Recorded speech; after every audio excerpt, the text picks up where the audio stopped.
Unpopular belief here, the sun is good. Sun isn't a risk, it's a resource when balanced with awareness. Hi, and welcome back. My name is Vera, and let's talk about vitality. Let's look at healing on Swiss rooftops, the impacts of early morning and setting sunlight on circadian rhythm, the sunshine nutrient, vitamin D, and how sunscreen, seed oils, and diets, and chronic illnesses rising all follows the same line. In Switzerland, some hospitals once let patients heal under the sun on rooftops, breathing fresh air in the countryside. This is possibly tied to early 20th century sanatoriums treating people for tuberculosis with fresh air and sunlight. This hints at the sun's power to renew strength. Though modern evidence is sparse, sunlight looks like it can boost your immunity, your mood, and it's a thread worth exploring for our vitality. Second, the sun's rays are different during the morning as it's rising and during the evening as it's setting.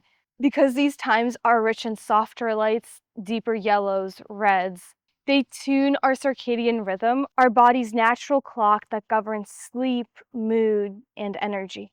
Exposure to sunlight during these times signals the brain to boost up or wind down, which then naturally regulates your serotonin and your melatonin production.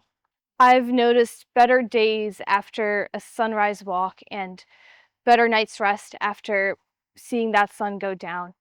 It's a simple way to align our vitality with nature's rhythm.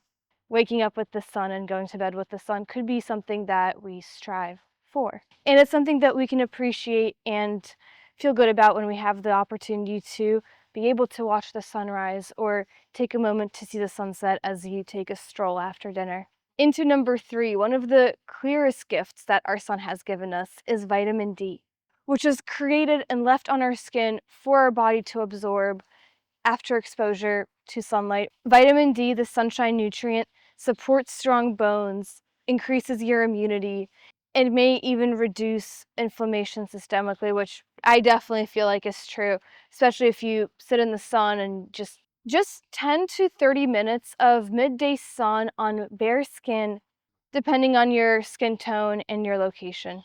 I personally feel a substantial energy shift in the summertime versus in the wintertime, and I cannot doubt that that is for a big reason, the amount of sunshine that we're able to get.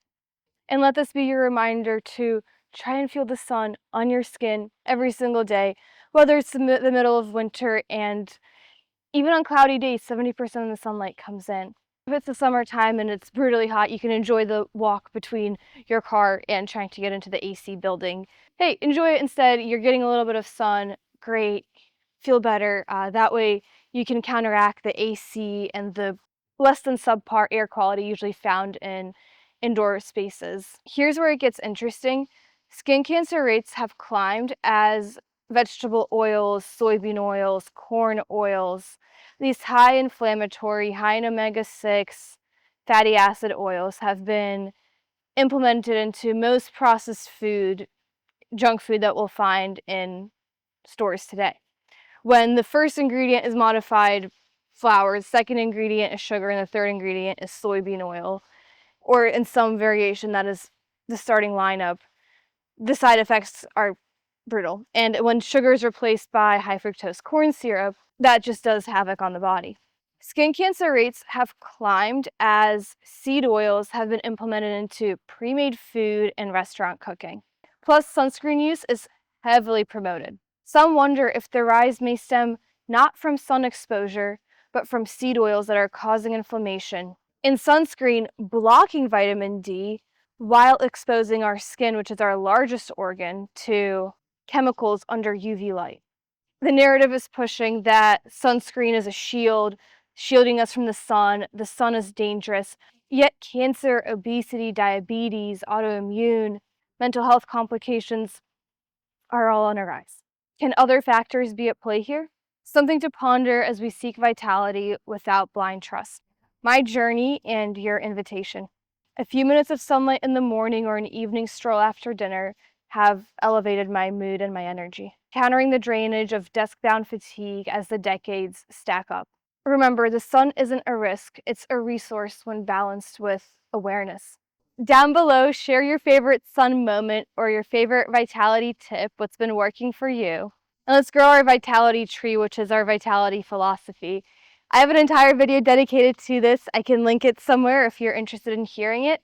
The basis of it is that if you think of everything you're doing in life, right? Let's think of it in the shape of a tree. And so down below are the roots. These are your beliefs, your mindsets that you might not even be consciously aware of, although they're really steeped into everything that you're doing. From the roots could be your upbringing, everything that you've experienced up to this point of how you navigate the world. From there stem your values.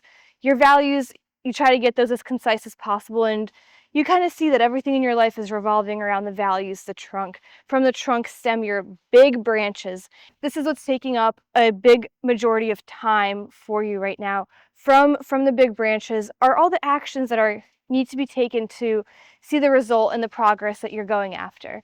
This is the essence of it. If you want to get my latest research and my latest insights on vitality, how to increase how much energy you have on a day-to-day basis, and if you would like to become a member of Vitality Club, be able to discuss and get your questions answered, I'd love to have you. Link is down in the pinned comment below.